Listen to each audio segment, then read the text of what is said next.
بہت سالوں پہلے کی بات ہے، 7 سمندر پار ایک جادوئی سلطنت تھی جسے موتی نگر کہا جاتا تھا۔ یہ سلطنت سمندر کی تہہ میں آباد تھی جہاں موتی، سپیاں اور رنگ برنگی مچھلیاں ہر طرف تیرتی تھیں۔ اس سلطنت کی شہزادی نور اپنی خوبصورتی، نرم دلی اور بہادری کے لیے مشہور تھی۔ اس کے بال نیلے پانی جیسے، آنکھیں سمندری موتیوں کی طرح چمکدار اور دل محبت سے بھرا تھا۔ نور کا سب سے پسندیدہ کام سمندر کی مخلوقات سے باتیں کرنا۔ وہ ہر روز سمندری گھوڑوں اور چھوٹی فش کے ساتھ کھیلتی اور ان سے دوستوں کی طرح باتیں کرتی۔ مگر نور کے دل میں ایک سوال ہمیشہ رہتا کہ زمین پر زندگی کیسی ہوتی ہوگی۔ نور کی دادی ملکہ، جو کافی سمجھدار اور نرم دل تھیں، وہ نور سے ہمیشہ کہتی، زمین کی دنیا خوبصورت ضرور ہے مگر ہر جگہ ہر کسی کے لیے نہیں ہوتی۔ تمہارا دل جتنا صاف ہے وہاں جا کر تمہیں اتنی ہی آزمائشوں کا سامنا کرنا پڑے گا۔ ایک دن نور کو ایک زخمی لڑکا ساحل پر پڑا ہوا ملا۔ اس کا نام ارمان تھا۔ نور نے فوراً اپنی جادوئی موتی سے اسے بچایا اور سمندر کے کنارے محفوظ جگہ پر پہنچا دیا۔ وہ پہلی بار زمین کے کسی انسان کو اتنے قریب سے دیکھ رہی تھی۔ ارمان ہوش میں آیا تو نور کو ایک لمحے کے لیے پری سمجھا۔ کیا تم کوئی خواب ہو؟ اس نے دھیمی سی آواز سے پوچھا۔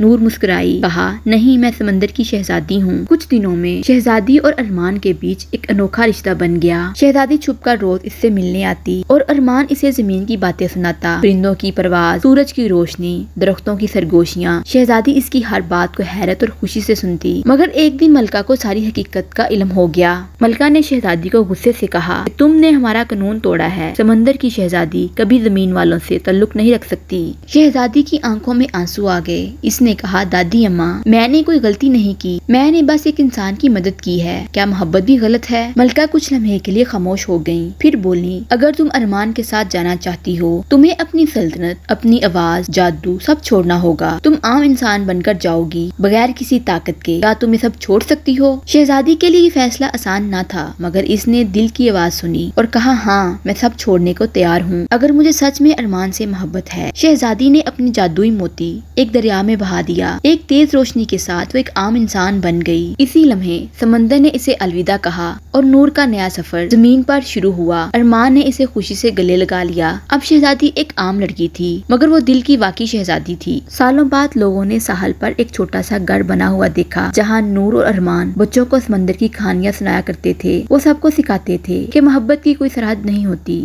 نہ زمین کی نہ سمندر کی۔ اور نور، جو ہمیشہ سمندر کی شہزادی کہلاتی تھی، چاہے اس کے پاس اب جادو نہ تھا، کیونکہ اصل جادو اس کے دل میں تھا۔